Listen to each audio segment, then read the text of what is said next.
ఒక చిన్న కుటుంబంలో ఉండే సౌలభ్యము, వారికి అందే విద్య, వైద్యము, వారి యొక్క జీవన విధానము, పెద్ద కుటుంబంలో ఉండే ఆ కుటుంబాన్ని మనము చూస్తున్నాం కళ్ళ ఎదురుగా.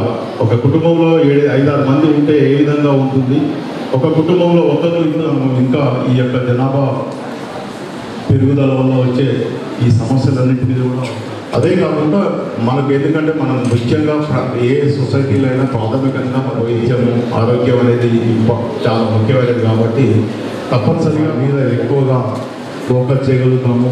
వారికి సరైన విద్య, ఆరోగ్యము ఇవ్వడానికి తప్పనిసరిగా మనకు అవకాశం ఉంటుంది. కాబట్టి ప్రపంచ ఈ పాపులేషన్ డేని మనం ఈ యొక్క ఇంకా పెద్ద ఎత్తున కూడా తీసుకెళ్ళి ఈ యొక్క అధిక జనాభా వల్ల కలిగే సమస్యలన్నింటినీ కూడా మనకు అవేర్నెస్ క్రియేట్ చేస్తూ మనం ఇంకా ఇప్పుడు ఉన్న స్థితి కంటే ఇంకా భవిష్యత్తులో ఇంకా రాబోయే సమాజం కూడా ఇంకా ఆరోగ్యకరంగా, ఇంకా మంచి ఉన్నత జీవన ప్రమాణాలతో ఉండడానికి కృషి చేయాల్సిన అవసరం మనకు ఎంతైనా ఉంది. ఈరోజు ఈ వరల్డ్ పాపులేషన్ డే ఇంత ఘనంగా ఆర్గనైజ్ చేసినందుకు డిఎంహెచ్ఓ గారిని మరియు వారి యొక్క డాక్టర్స్ అందరినీ కూడా, మరి సిబ్బందిని కూడా అందరినీ కూడా నేను మనస్ఫూర్తిగా అభినందిస్తూ నాకు ఈ అవకాశం ఇచ్చినందుకు వారి కృతజ్ఞతలు తెలియజేస్తున్నాను.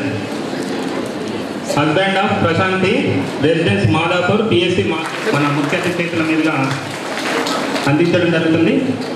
అందించినటువంటి పిఎస్సిని 2 గుర్తించడం జరిగింది. దాంట్లో మొదటిది పిఎస్సి ముదక్పల్లి, వారి మెడికల్ ఆఫీసర్ని వచ్చి మెమంటో మరియు ప్రశంసా పత్రాన్ని అందుకోవాల్సిందిగా కోరుతున్నాం.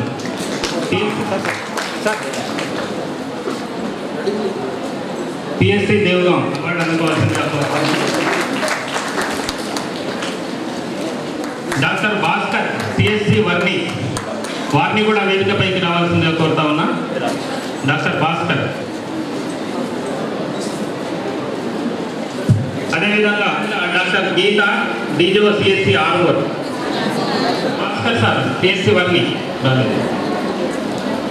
TPL surgeon doctor Narayana sir garu, CSC Armoor. అమోఘం. అదేవిధంగా మనకి సపోర్టింగ్లో ఒకరిగా ఉంటూ ఈ జీపీఎల్ క్యాంపుల్లో యాక్టివ్గా పనిచేస్తున్నటువంటి స్పందన గాంధీ యూనివర్సిటీలో మనకు అనేక కార్యక్రమాల్లో చురుకుగా శాంతా కుమార్గల్లి బోధన్, అదేవిధంగా సుమలత డోంటెన్స్ ఇస్తూ ఉన్నారు. ఆనంద్. అదేవిధంగా P Raghu PSC Mudakpally. P Raghu రావాలి. నెక్స్ట్ సిడిపిఓస్గా Shrimati Deborah, CDPO Nizamabad urban, వారిని వేదికపై. అదేవిధంగా లలిత కుమారి, సిడిపిఓ బోధన్, వారిని కూడా వేదికపై. తుంగిని నవిపేట్ రావాలి. బి సునంద, తుంగిని నవిపేట్. గురించి నిర్వహించినటువంటి వ్యాసరచన పోటీల్లో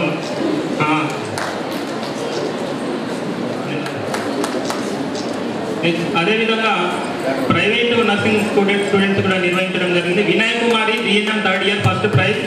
అంజలి, DNM 1st year second praise.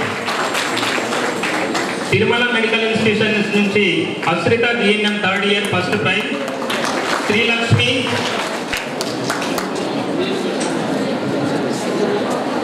అంజలి, అశ్రిత రావాల, శ్రీలక్ష్మి రావాల.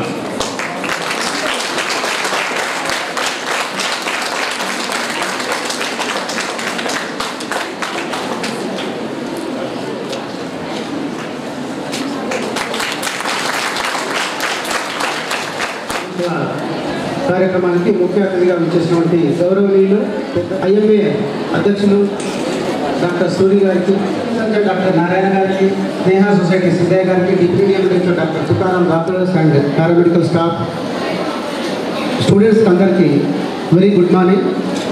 మీ అందరికీ ఐఎమ్ సారీ, మీకు చాలామంది నిలబడ్డారు, మీకు చేసి మాట్లాడుతూ జనాభా స్థిరీకరణ, జనాభాను అదుపులో పెట్టుకోవాలి, అదుపులో పెట్టుకోకుంటే జరిగే పరిణామాలు ఏంటి అనేది చెప్పడం జరిగింది. వైశాఖ పరంగా మన భారతదేశం చాలా చిన్నది, చైనా కంటే చాలా చిన్నది. కానీ ఈరోజు చైనాకు ఇండియాకు పాపులేషన్కు మధ్యలో తేడా చైనాలో ఉన్నటువంటి పాపులేషన్ 144 కోట్లు, ఇండియాలో ఉన్న పాపులేషన్ 131 కోట్లు. ఇంకొక 7 సంవత్సరాల లోపల చైనాకు ఇండియాకు సమానంగా పాపులేషన్ జరుగుతూ ఉంటుంది. ఇంకొక 30 సంవత్సరాల లోపల భారతదేశం అనేది ఈ ప్రపంచం లోపలనే హ్యూమన్ రిసోర్సెస్ లోపల నంబర్ 1 కంట్రీ.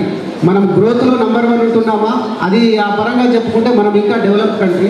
కానీ గ్రోత్లో కాకుండా హ్యూమన్ వీళ్ళని డెవలప్ చేసేట్లో మాత్రము స్టిల్ మనము ఇంకా వెనుకబడి ఉన్నాం.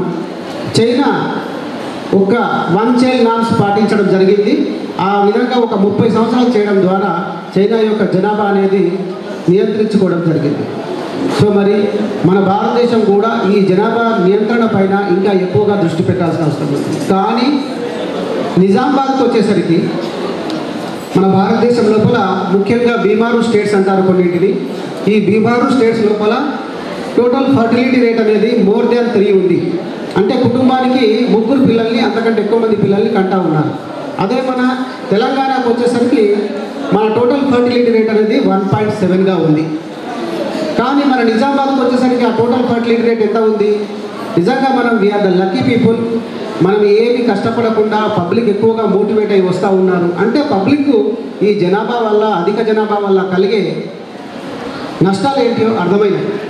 ఎవరిని చదివించాలా, ఏ విధంగా చదివించాలా, ఎంత కష్టమవుతుంది, నవాడేస్ లోపల ఎన్ని ధరలు పెరిగిపోయాయి, జాగా సరిపోతుందా బతకడానికి, ఇల్లు కట్టుకోవడానికి కూడా జాగా లేదు. అలాంటప్పుడు ఈ హ్యూమన్ పాపులేషన్ అనేది పెరిగిపోతూ ఉంటే ఒక స్టేజ్లో మనం ఏ స్టేజ్కి పోతామంటే హ్యూమన్ బాంబుగా తయారైపోతాం, అంతే. ఇదే పగిలిపోతా ఉంది. కానీ మన నిజామాబాద్ ప్రజలు చాలా మేధావులు. మరి వాళ్ళు ఈరోజు ఏ విధంగా ఉన్నారంటే కుటుంబానికి 1.5 నుంచి 1.6 వరకు మాత్రమే ఉన్నారు. కానీ ఆపరేషన్స్ ఒక్కటే దీనికి కారణం కాదు. ఐయుసిటీస్ చేయడం లోపల కానీ, ఓరల్ పిల్స్ మిగిలించడంలో కానీ, కాండోమ్ యూటిలైజేషన్లో కానీ మనం వెనుకబడి ఉన్నాం. మరి దానికోసం లాస్ట్ ఇయర్ మన తెలంగాణ ప్రభుత్వము నిజామాబాద్లో చాలామంది డాక్టర్స్కు, స్టాఫ్ నర్స్కి అందరికీ ట్రైనింగ్ ఇవ్వడం జరిగింది. ఈ సంవత్సరం, ఈ ఆర్థిక సంవత్సరం లోపల మనమందరము అవసరం ఉంది. అండ్ ప్రముఖంగా మనం దాని మీద కృషి చేయాల్సిన అవసరం అనేది ఉంది. కాబట్టి ఒకసారి వైపు డిపిఎల్ చేస్తూనే, కానీ మనకు ఒక గడుకాలం కూడా ఉంది. ఆగస్టులో ఇప్పుడే చెప్పాము, మన dynamic DPL surgeon doctor Narayana గారు ఆగస్టులో రిటైర్ కావస్తున్నారు. మరి సార్ యొక్క సేవలు మరి ఆగస్టు తర్వాత లభిస్తాయా లేదా ఒక్కసారి ఆయన మరి సభాముఖంగా చెప్పాల్సిందిగా కూడా కోరుతున్నాను. Thank you. సర్జరీ చేసిన తర్వాత ఏ ప్రాబ్లం ఇంతవరకు రాలేదు. Is that much capable surgeon.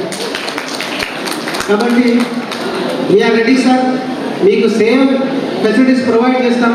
August తర్వాత మీ సర్వీసెస్, మీ సేవలు అందిస్తే we will be very thankful from DM&HO Nizamabad side నుంచి, వైద్య ఆరోగ్య సైడ్ నుంచి మీకు అనేక కృతజ్ఞతలు తెలుపుతామని చెప్పి చెప్తా ఉన్నాను.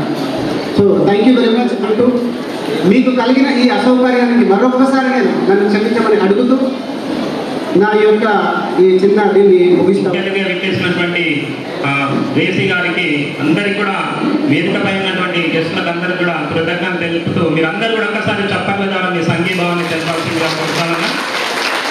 అయితే మీరు కూడా ఈ జనాభా నియంత్రణ స్థిరీకరణలో మీ వంతు కృషి, మీ వంతు తోడ్పాటు అందిస్తారని మరొకసారి కోరుతున్నాం.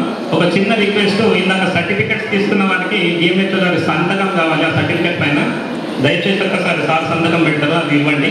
ఇప్పుడు ఈ కార్యక్రమంలో విజయవంతంగా ర్యాలీలో పాల్గొని, మరి గతంలో ఇది వ్యాసరచన పోటీలో కూడా చురుకుగా పాల్గొని ఈ యొక్క అందరికీ ఆదర్శంగా నిలిచినటువంటి విద్యార్థులకు మరి ఉత్తమ సేవలు అందించి మిగతా ఉద్యోగులకి ఆదర్శంగా నిలిచినటువంటి వైద్య ఆరోగ్య శాఖ ఉద్యోగులు, మరి అదేవిధంగా సిబ్బంది, మరి అదేవిధంగా డాక్టర్లు, మరి పత్రికా మిత్రులు, మరి మీ అందరికీ కూడా పేరు పేరున ధన్యవాదాలు తెలియజేస్తూ వైద్య ఆరోగ్య శాఖలో ప్రతి సంవత్సరం